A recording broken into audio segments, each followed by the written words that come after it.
Good afternoon, everybody.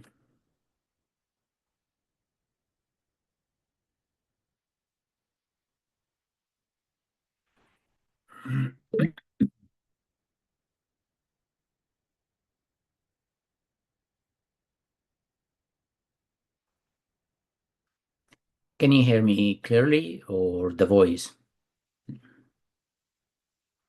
Okay, thank you. Just want to make sure that voice is clear.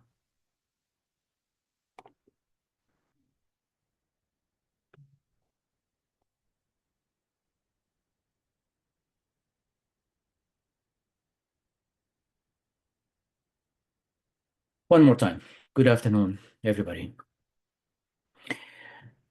Today we will cover two main concepts in networking, which usually you need when you try to use your computer or laptop or a device. For example, if I ask you, what do you do when you walk into the CQ lab usually with your laptop? You will answer, okay, I turn the laptop on, then after a while I log in and I connect to the model and so on. The question is how you log into the model. How did you get the chance to get into the model? What happened exactly, the mechanics, when you turn your laptop on until you um, log in to the model? Well, it starts with when you power the laptop on. The laptop usually, when you turn it on, the first thing the laptop will require an IP. I don't have an IP. Really? Yes. So if you are in CQ or in in any corporate, usually we use something called DHCP server. What is that DHCP server? Well, you need to look at what's the history. The history was we have 100 computer in a company.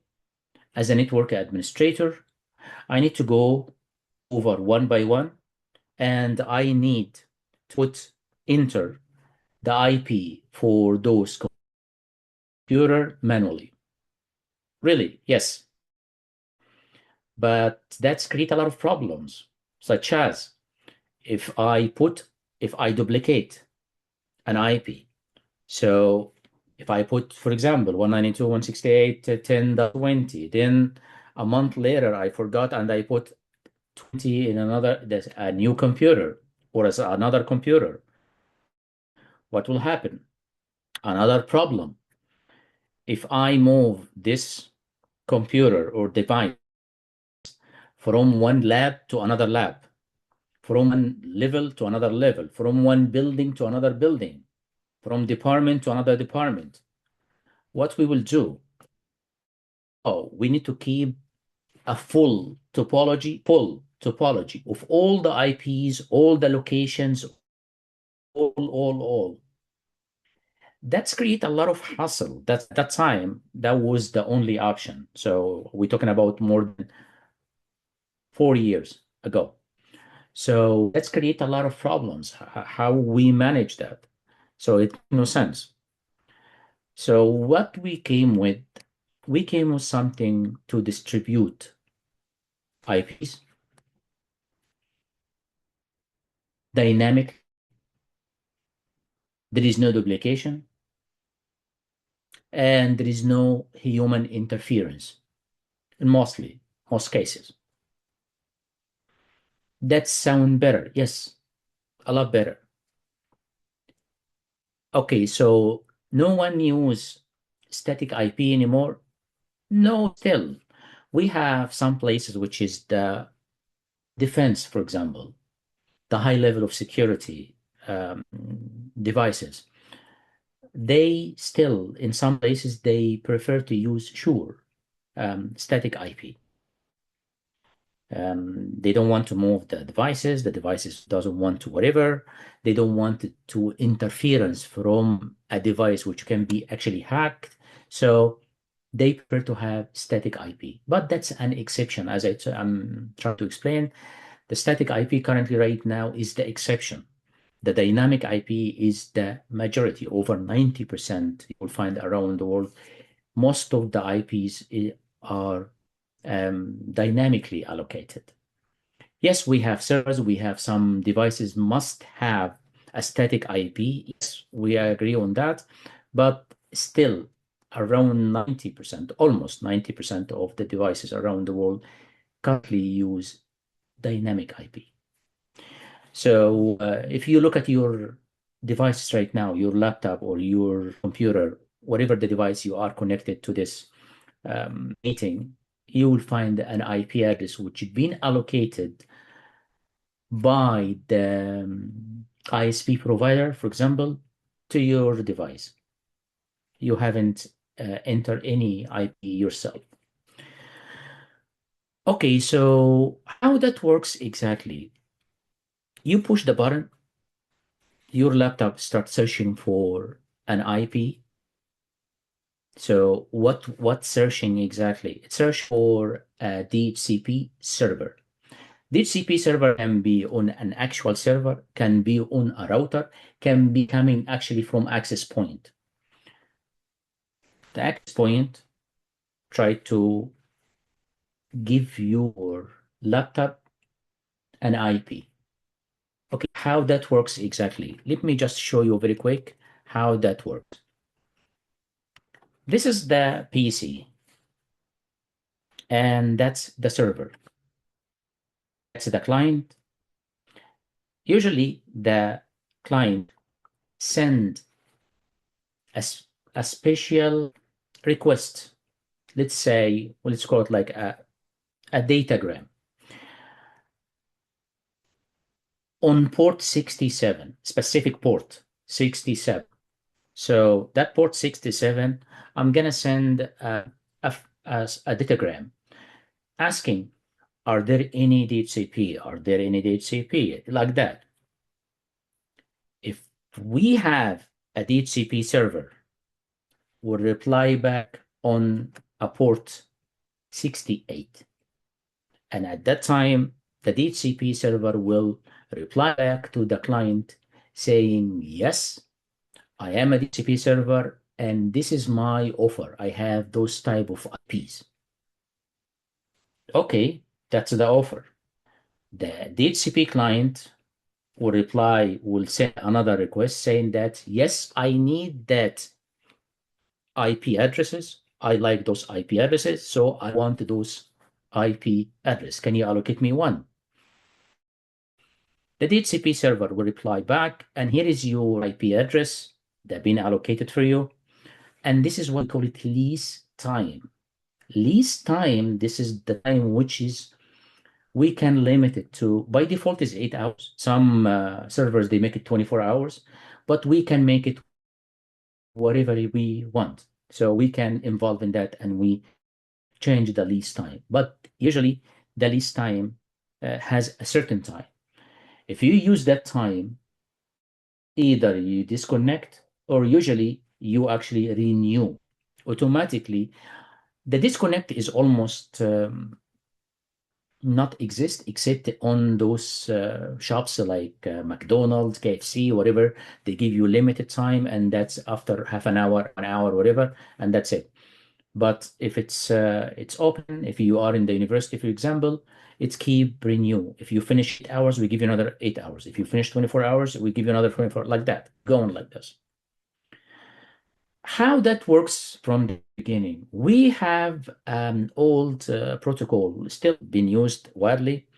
We call that boot B. The boot B protocol, the job for that to as a lookup. What to look up that would be? It look for to match IP with the hardware, not ARP, not ARP. No, no, no. We try to match IP device with the hardware device. So hardware to an IP, logical, physical. That's it. We're still using that, the boot B still being used usually around.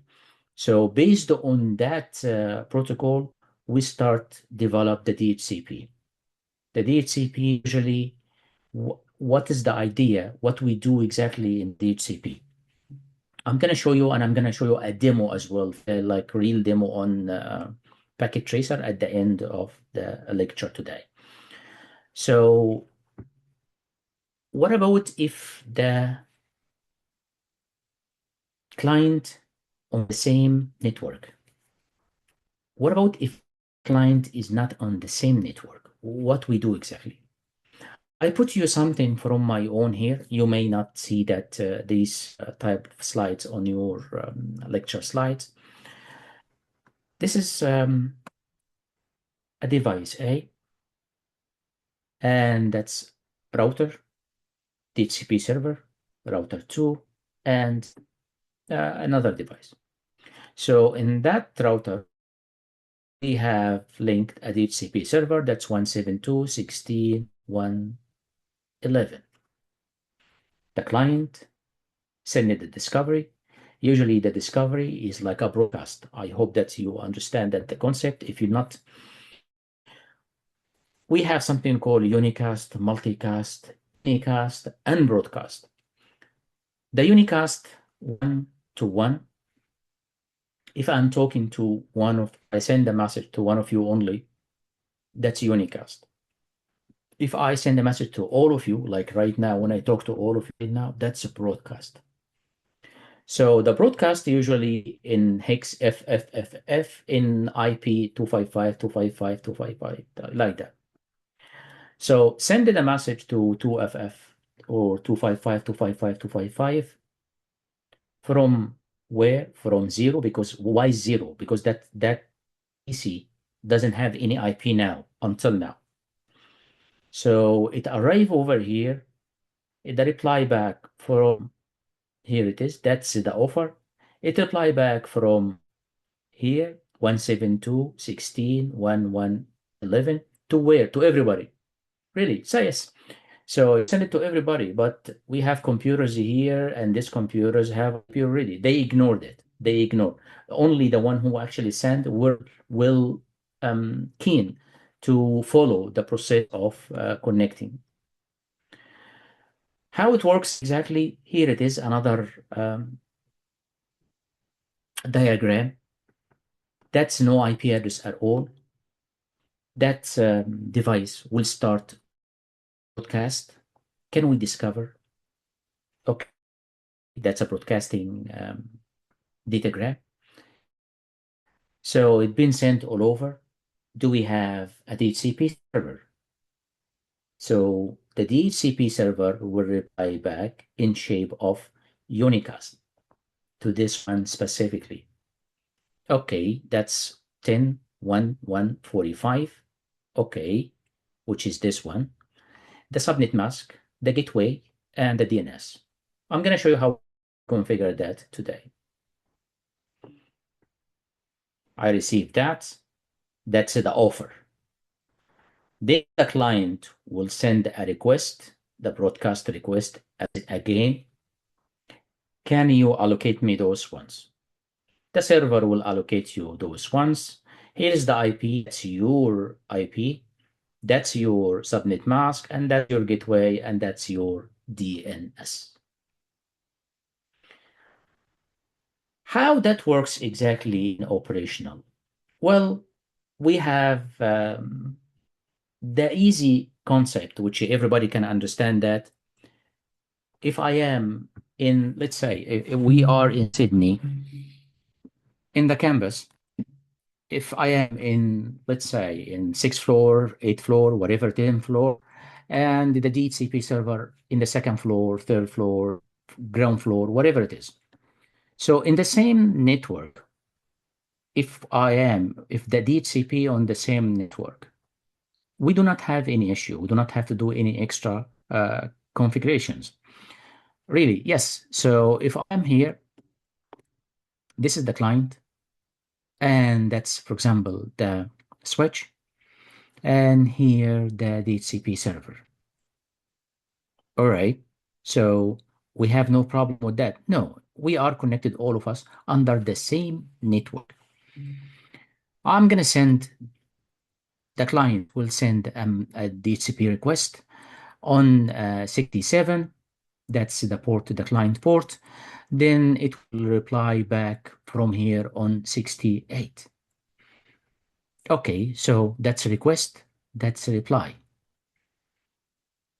There's no problem with that. So what about if I am in a different network? And I got you something is better than this one. Yes, this is what maybe it's okay, but I got you something better than this. This is the here. So in here, that's network. You guys, I understand that when you have a router split subnet.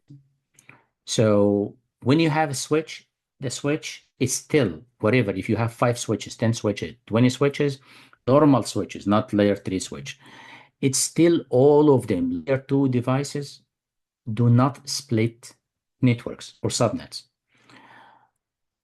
Routers split, which create different networks. For example, I have here 172.16.1.0 in that network. Here 2.0, maybe here 3.0. Here, that's the one.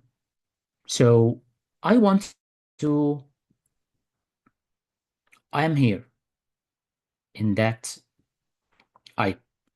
that PC, and I want to have an IP address. I want to send a request. Sending a request within the network, it's easy. Um, it's straightforward process. I send it to the switch. The switch actually connected to the device. The switch itself connected to the DHCP server. So I send it from here to the switch pass it to the server pass it to the switch to me directly. No problem, no issue. We are all in the same network. The problem is when I had to cross, for example, the internet, or even without internet, even if I am in the same building or a same campus, for example, I have multi buildings on campus, and I have to go from one building to another building through a router, which is different network. So in short, I have to cross networks, not in the same network I am in right now. So here, that's 1.0, that's 2.0, for example, here it is. And let's say put this one 3.0 or something in the middle, whatever it is. So how we tell if that's the PC will send a broadcast. The broadcast will arrive at the router here, at that interface. That interface, maybe it will be send it over here to this. So where exactly that router, how I tell that router where to go to find a DHCP server, we have to configure something called a helper address. So if we don't have the DHCP server working within the same network, we need to tell the router where to go. So we usually configure something here called IP helper. So the IP helper, maybe if you want to go for a DHCP server, you need to jump into 172.16.2.11, which is here. So you need to pass through that, whatever, if that's the internet or if even inside the network, but anyway, you have to pass through different networks to be able to reach 2.11. To do that, you have to configure one extra command, by the way, called IP helper address. That's it. That's it. Nothing more than that. That's when you reply back here. You send this one into the router number one. Router number one already configured with 172.16.2.11 as the helper. Oh, okay. And instead of send it back here, I'm going to send it to the other direction this way. Let's go find out the 211. 2 to 11 from 1.6. As soon as it arrives here, it will reply back, yes, to where? To 1.1, which is this one, from the 11, and this is the offer. So in short, this one work as the dealer. If you want to buy, for example, a Dell computer or iPhone or whatever, you will not go to the factory to buy it. Usually you go to a dealer, something like that. So the middleman, you can call it the helper. It look like the middleman. Up to here, okay?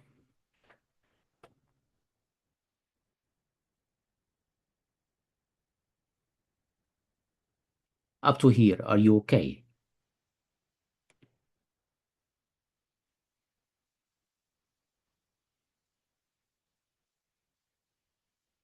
Okay. Now what we have here, that's the HCP packet format.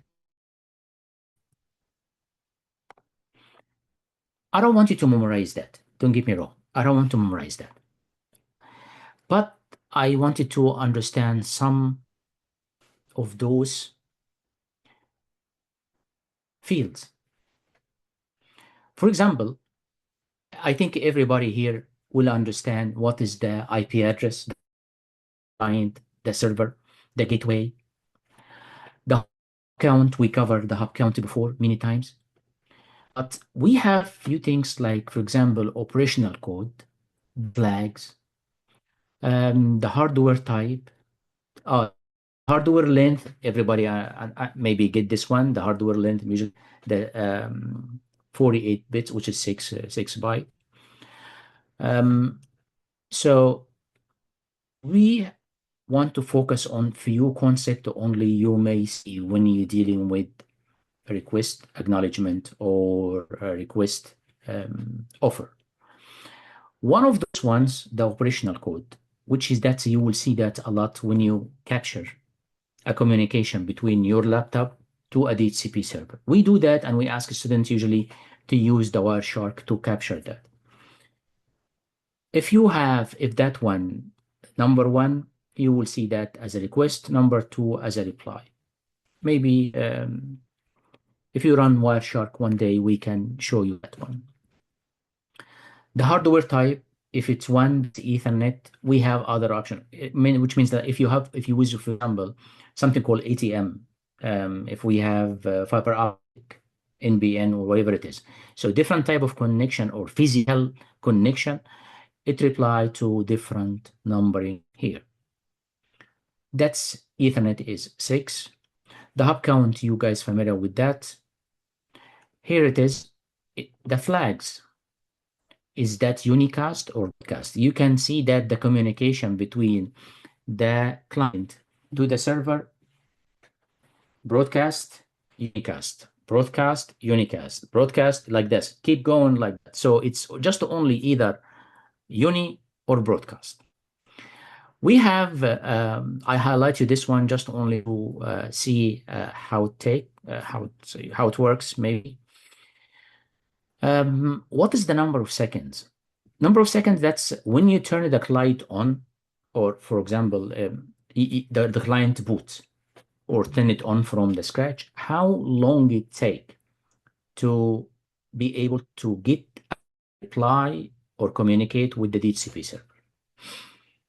In second in IT is a lot because we dealing with currently nanosecond. So you can imagine when we say that 3 seconds or 4 seconds, that's a lot in timing. Client IP, server IP, that's I believe that's straightforward. There's no problem with that. What is the lease? As I told you, that's usually when the DHCP server an offer and the client accept it.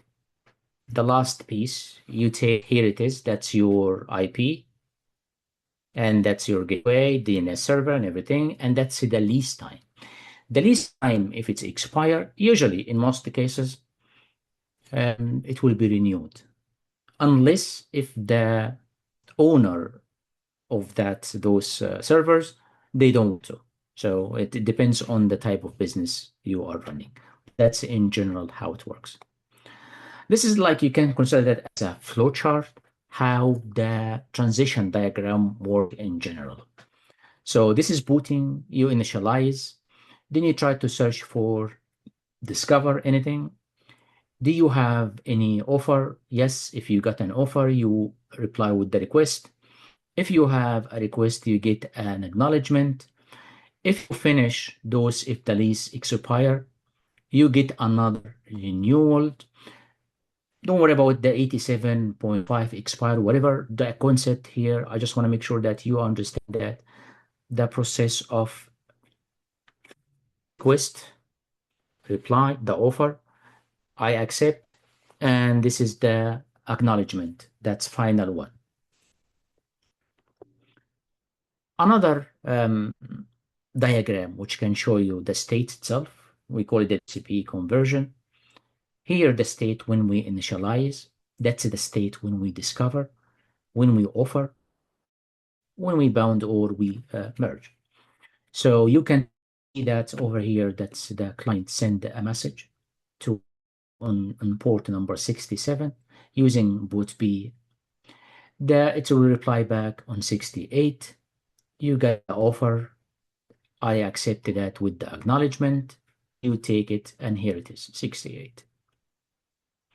That's usually, by the way, that's mostly it take something a few seconds. I think you may not, you haven't noticed even when you log in to from your laptop or your computer, whatever it is, at home or CQ, whatever it is. As soon as you turn the laptop on, in few seconds, you can, while you log in, you find that there is an IP ready on your computer. So this process, so it seemed like, hey, hello, can we do this? Can we do that? Come back, send and request, send and request. But at the end of the day, it's really short. It takes a few seconds only to full process. Up to here, are you okay? Because we're gonna move to the second part of today is today's lecture. Are you okay? Let me know. Any issue with the DHCP? Anything is not clear? Okay, now let me show you very quick how we do, that's a switch, for example, and this is two PCs, like let's say here and here.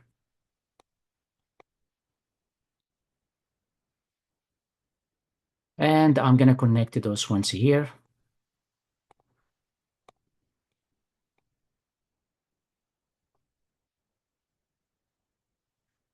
And as you can see that there is no IPs inside. And even if I run that with DHCP,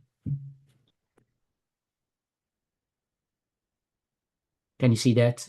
This is usually allocated by something away from study here. We use the something from the MAC addresses, something called a PIPA. But anyway, away from study here for now.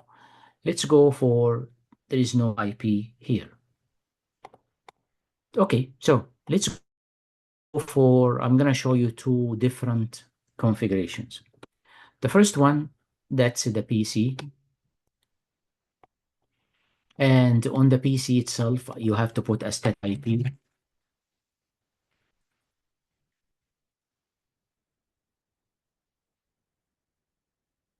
You can put over here, for example, if you want 8.8, 8.8, if you want the default gateway, that's the same one, or you get the blank, whatever you like. Done, we're done here. Now I'm gonna go to the services under the DHCP. Here you can change that name, or you can, here it is. I'm gonna name that ABC. What is your default gateway? I'm going to put it as 192.168.10.1. What is the DNS server? What is your IP addresses? The start IP. Okay, let's start from, let's say, from 3 to whatever you like. I to 1.1. So here, that's .2, 255. Here it is. Save, and everything is cool. Now I'm gonna turn this one on here.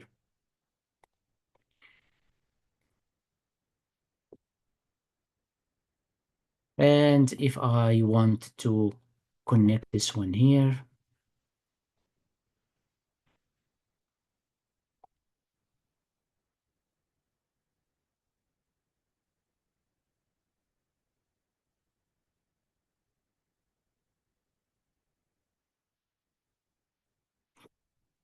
let me delete that one. And we use this one. 192.168.10.1, and the DNA, here it is. And here I'm gonna use of 2, and here it is. That's very quick, and there's no problem with that. Here. So we put the server pool as it is, the gateway .1, the DNS server is 8.8.8. What is the IP usually you want to start with? I take already 1, so let's start from 2. In some, when we do professional way, we exclude some IPs for not advertise. Now let's go to see that if any communication started between, here it is. And what about this one? That's number 3. What about if I add another PC here?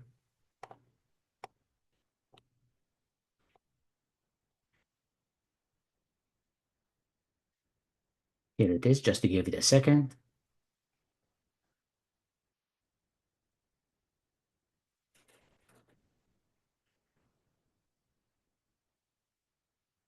That's a negotiation between, as you can see, the orange here, that's the 4 steps usually happen, the discovery, that's the one, that's exactly like that. When they finish, when the PC receive the IP, that one will change into a green color.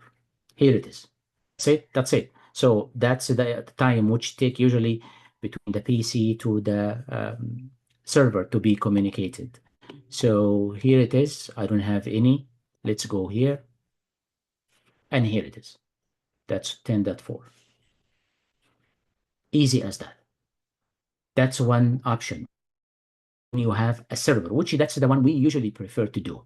We have a server, actual real server. Any problem with that? I'm going to show you another way, which is the one we use on routers.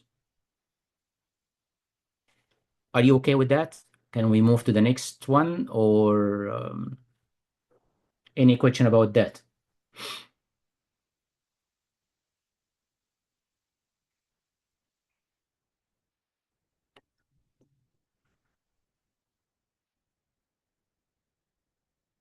All good. Okay, so let's delete that. So now, if you go here,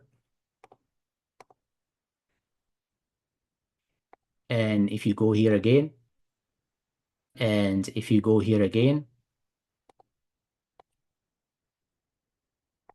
there is no IP as well. That's the APIPA IP. That's not actual real IP, which is we do. So APIPA is like another way of something called Slack in IP version 6, and something called UE as well, which is we use in IP version 6, we use that MAC address, the system automatically. It use that one actually created from the MAC address. Away from a study here for this unit for now, that's how it do it. You will see that there is a relation between the FE80, the link local, that's the IP allocated automatically here with the MAC address of that device. Apipa, something similar to that, but it's actually allocated automatically without a DHCP server. But that's for IP version 4. So can we dealing with that? That's not professional dealing with. So can we do something else? Yes.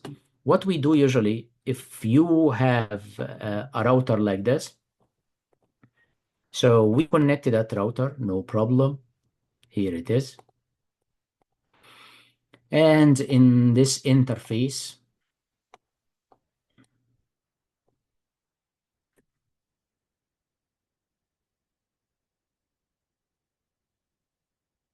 I'm gonna put the IP address.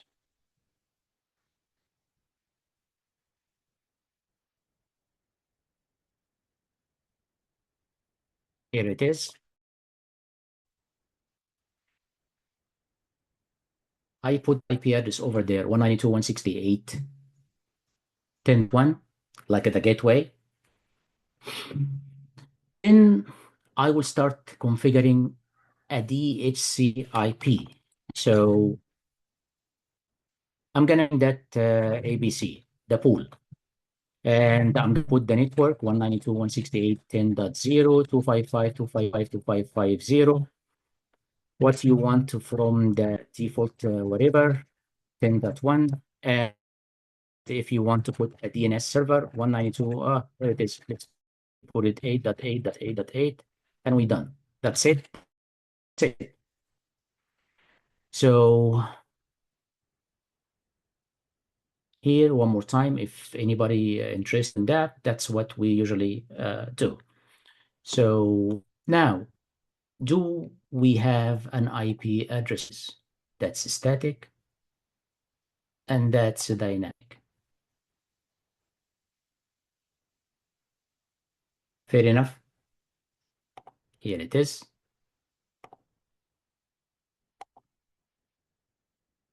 And here. Very quick, very fast, very professional, no hassle, no problem. By the way, that's what's been done on your, you are connected from home now. I know that this is in some states today is a public holiday. I got that. So if you are home and you have an IP address on your laptop right now or your device, that's exactly what happened from the router at your home or your place. So we have something called DHCP server inside and NAT as well, which can allocate your IPs and from the private IPs. This is the last piece for DHCP. Do you have any question? Because we will move to the second piece of today's lecture about the DNS.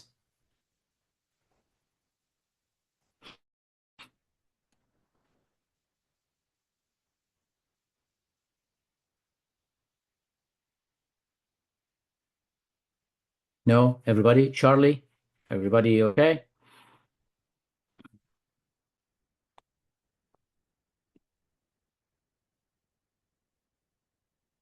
All right. Thank you. Let's go back to the same scenario we did mention before. You turn your computer, laptop, the laptop starts searching for DHCP server, got the IP, and here I have the IP. Now, the second piece, you want to log into the model. So what you will type model.cq.edu.au.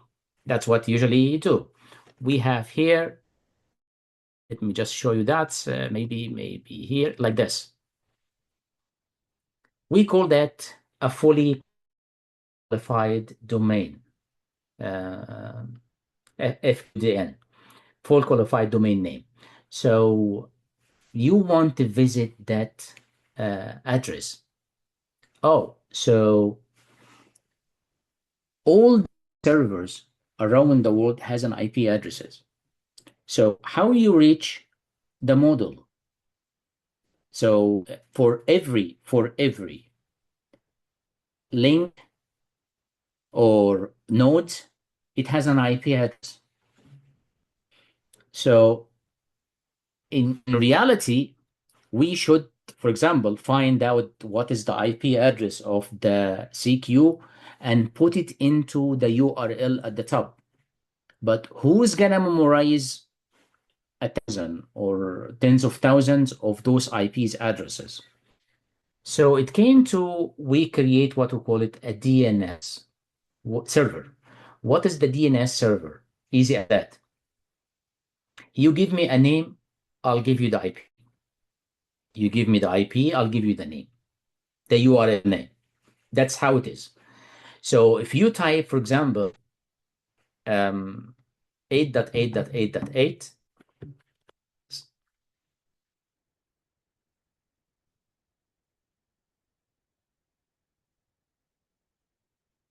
what is that?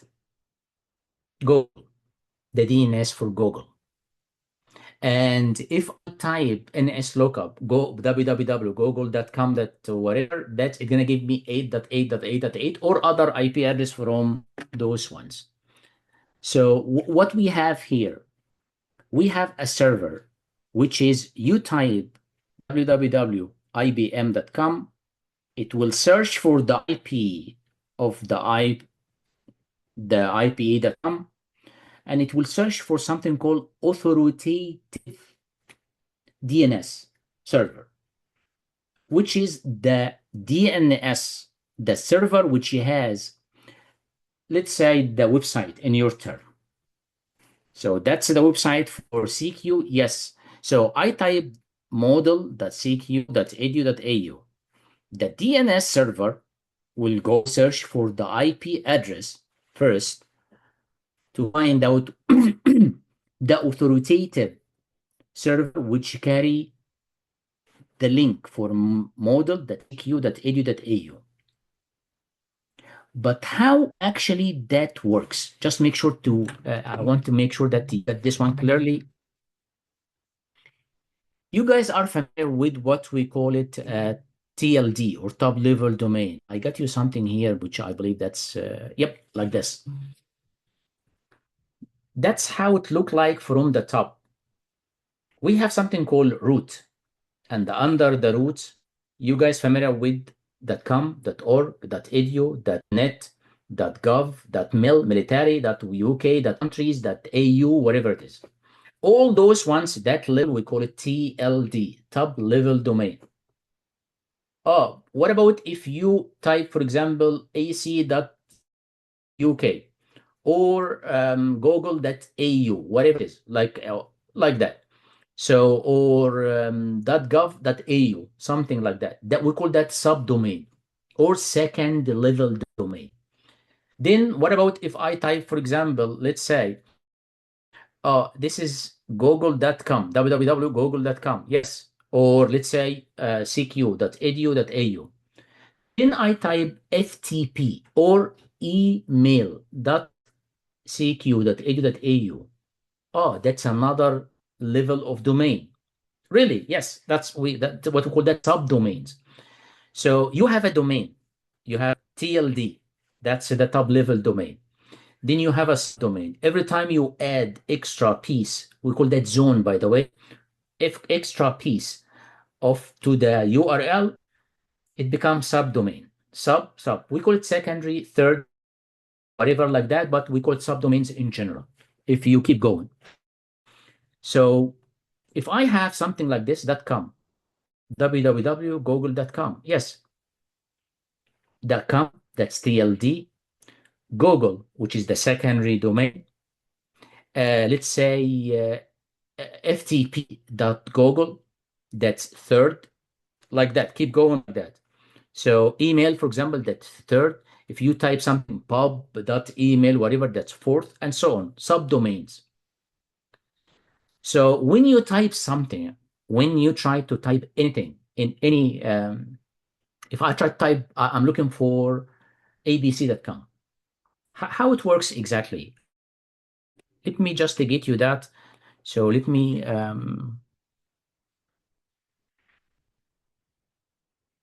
here it is. Now you are sitting here in your PC and you want to visit abc.com.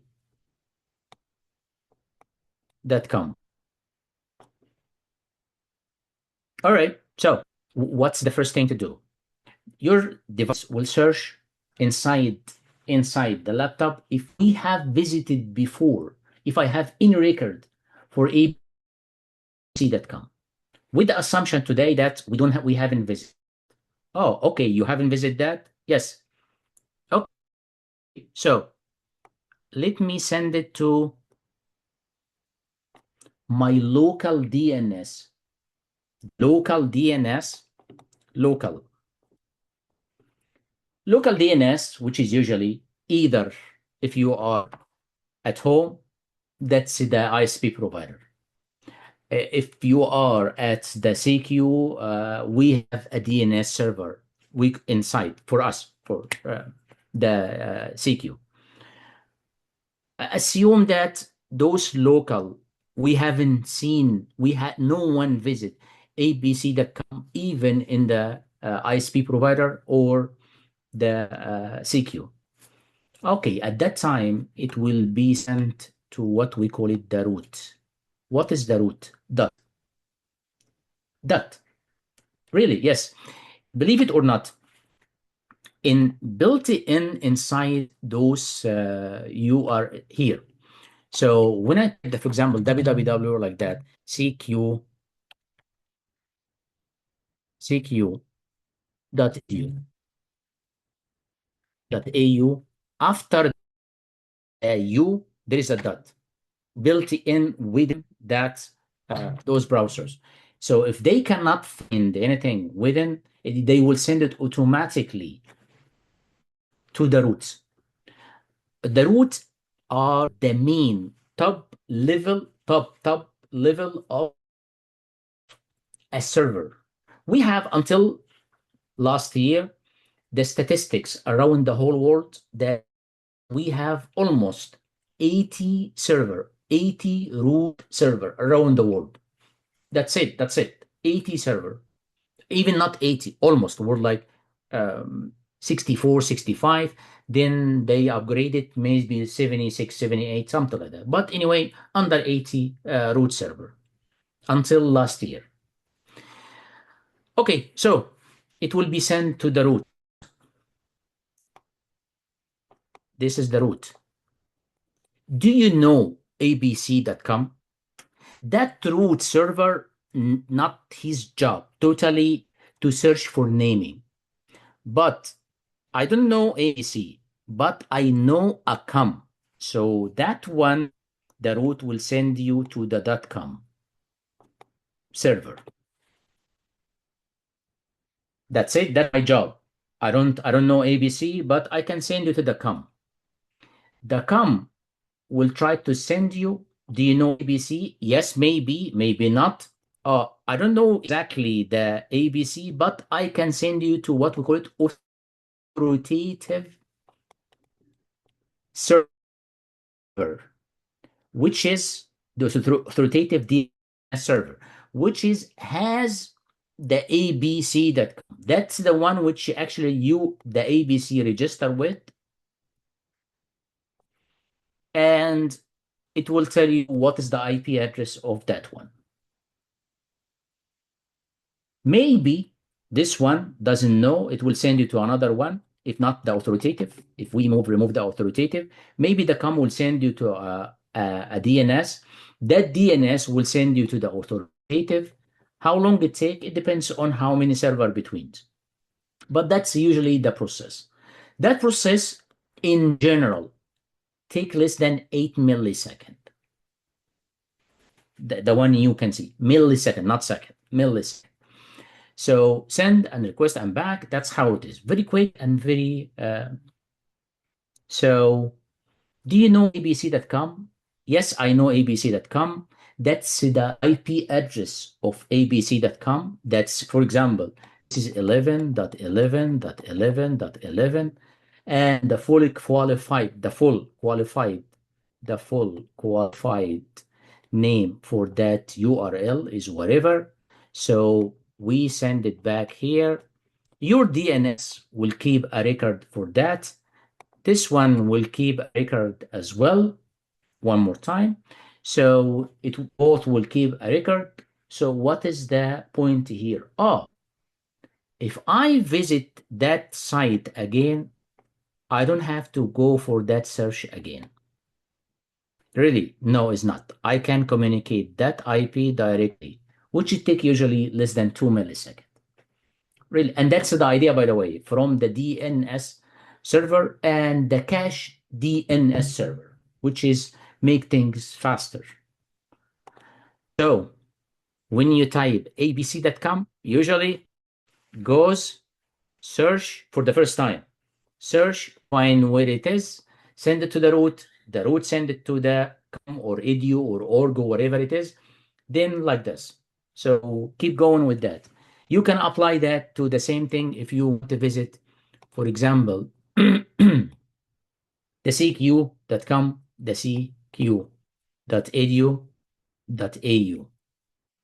Whatever you visit here, model, FTP, email, whatever at the left side here, but that's the one.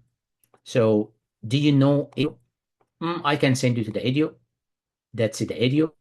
Then from the, I'm sorry, I'm send you the country first, the AU. Then from here, send it to the edu. Then from here, send it to the search for CQ. And that's usually the authoritative server at the bottom. How that works exactly in those terms,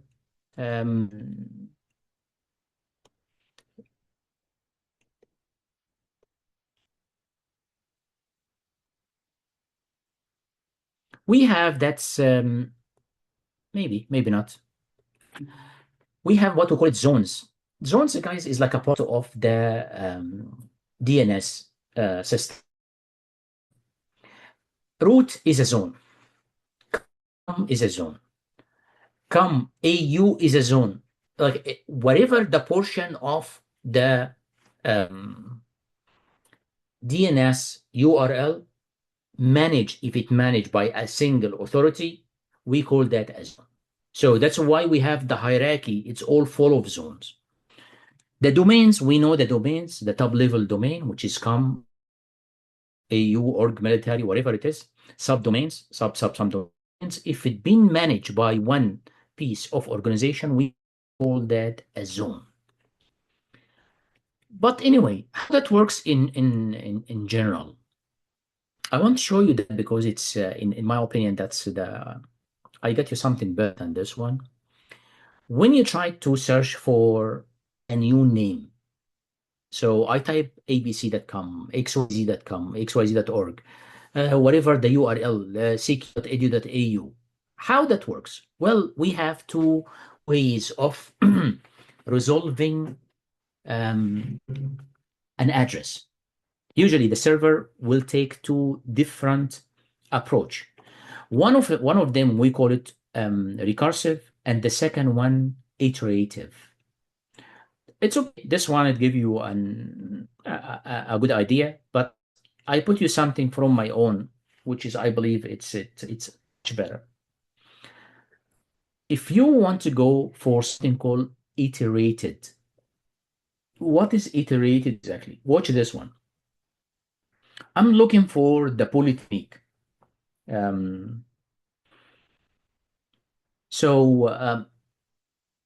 Here I request the CIS, that's poly.edu. It will be sent to the local DNS, that's number one. Number two, it will go to the root. Oh, okay. Then from the root to the local server, here it is.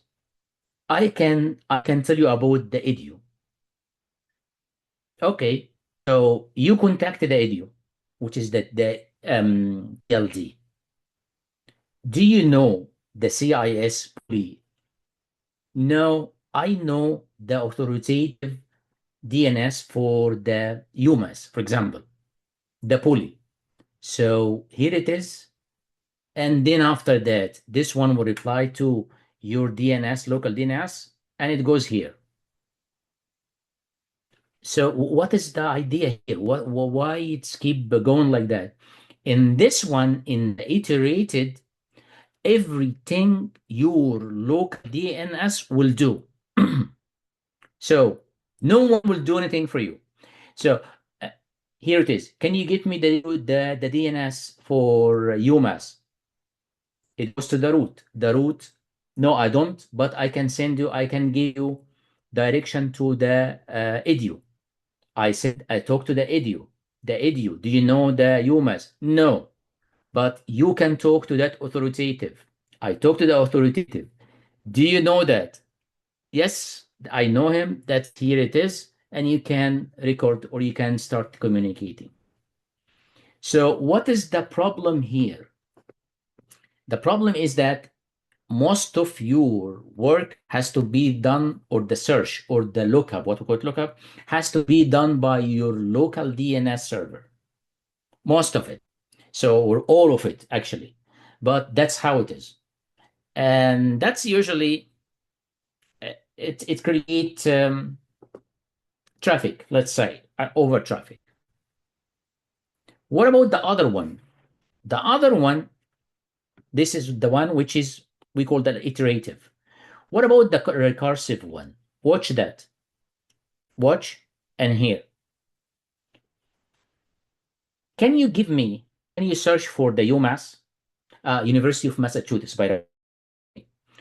UMass is the University of Massachusetts, or the MIT, that's the institute as well over there. MIT, that's top institute in the world in IT.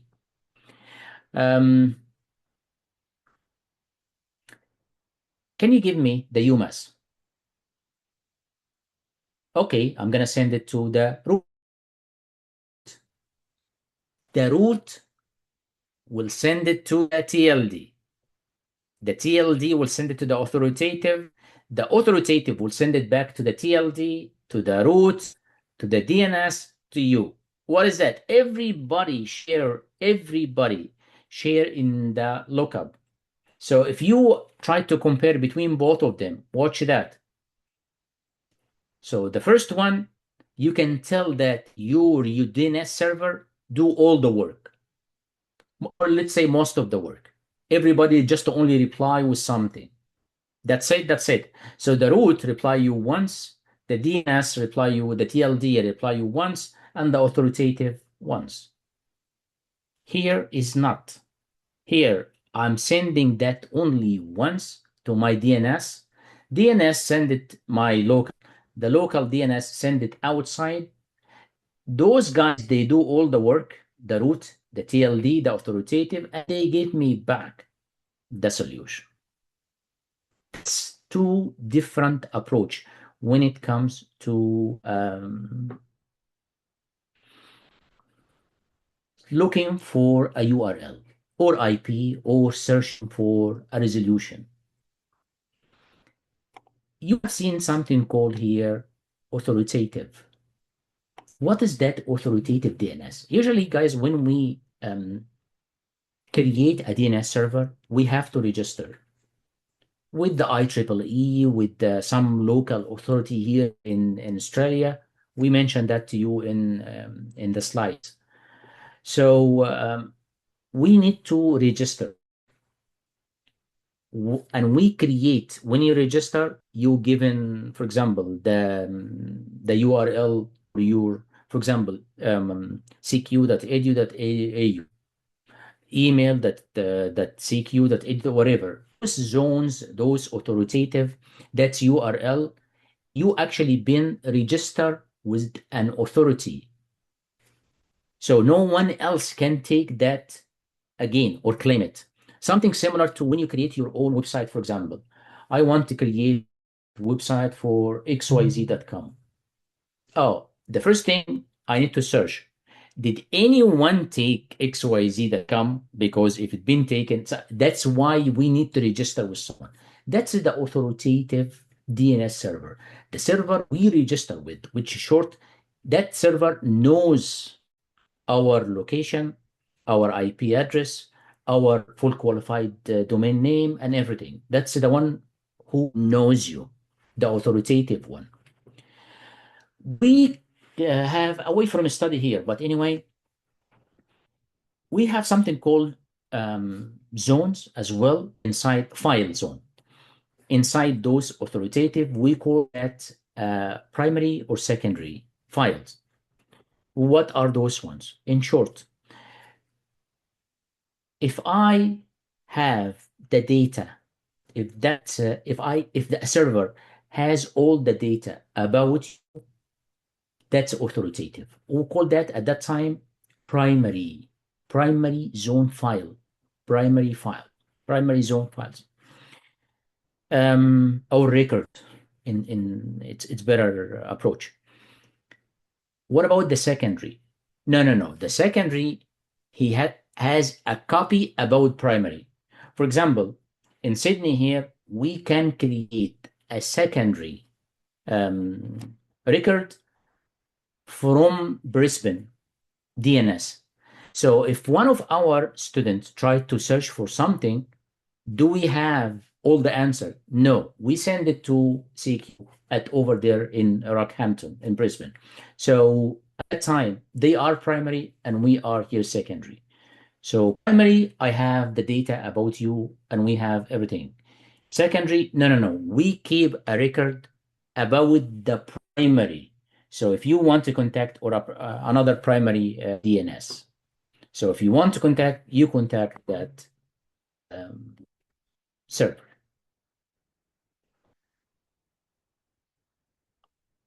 I believe that's everything for today. The DHCP and the DNS. Both are easy in terms of concept, and both are easy, by the way, in terms of implementation. However, without those two, we cannot communicate. Without the DHCP, someone maybe said, "Oh, I can allocate a static IP." All right, no problem with that. What about the DNS? DNS is really important. And we have ways to hack the DNS, either to hack the server itself or to redirect. So instead of direct you to an actual real DNS server, I can redirect you to a fake DNS server. It's another story for another unit. Questions?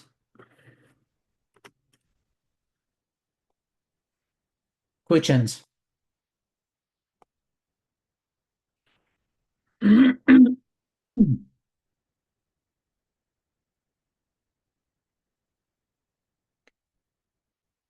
Any? No?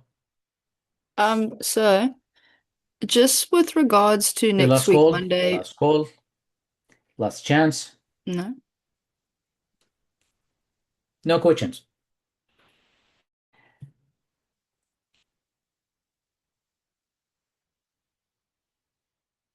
He cannot hear audio. Yes, Charlie, I'm sorry. Uh, Charlie, you said he cannot hear audio. Why is that? Is there any problem with the audio, ladies and gentlemen? Is there any problem with the audio?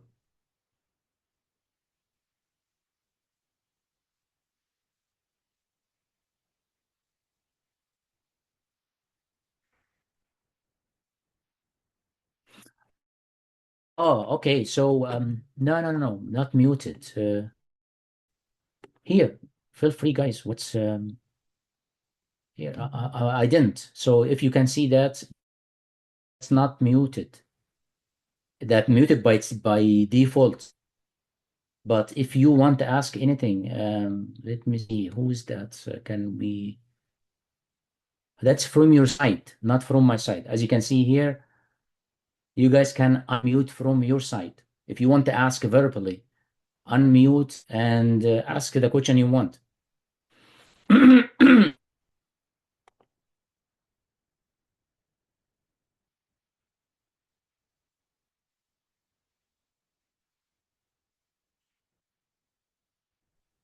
Can you hear this? Okay.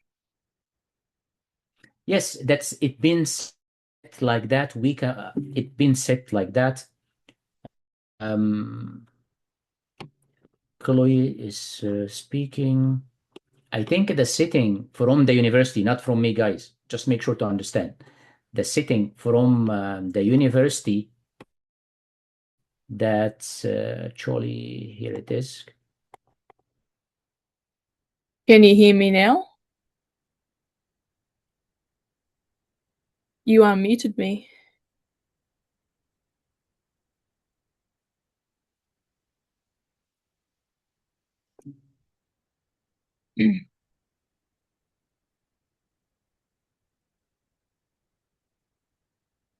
I'm just gonna mute myself again.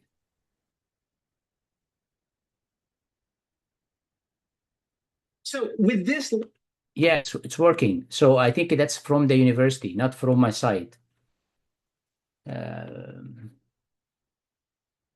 Yes, I believe that's the setting from the. I haven't put the setting. The setting for here, as you can see that I ask, for example, Brody, I ask them to uh, here.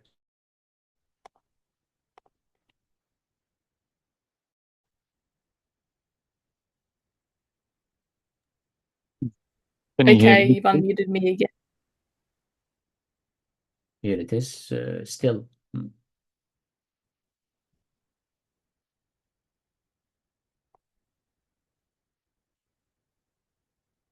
Can you unmute? I'm unmuted. No. Okay, I can see that. That's actually it's been from the university. I believe that's Can you for hear me?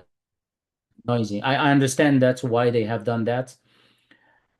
Sometimes in when we do online classes, students they log in from cars, trains, they walk in the street, um, and they do not close or mute their mic. So in the middle of the lecture, you can hear people laughing, people joking, dog barking, cars passing, whatever it is like that. It's actually I have a long history of that.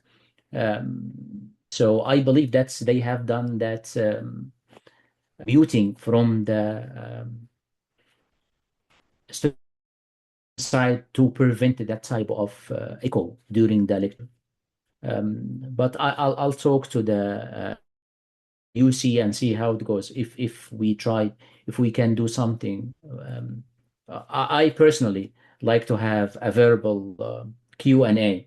If you ask question, someone asks some whatever discussion, that will be better. In my opinion, that's I always do that. But as well, I can understand the concept of the university. We have a lot of issues sometimes when some students are not they don't follow instruction carefully, so they create a mess and real noise for their classmates. For now, if you don't have any question, have a good one and feel free. For those who actually asking me about the public holiday, um, I believe it's better if we conduct classes in the same day. It's the same day. I will do that. I will actually run the class in the same day, if it's a public holiday or not. Because what I have found that when we postponed the public holiday to, let's say, the break week, very few students actually attend that lecture. So to be fair with students, I will run the classes on the same day, either if it's a public holiday or not. So if you can attend, yes. If you cannot, you will see the lecture recording in after a few minutes. Nothing else. Any other questions?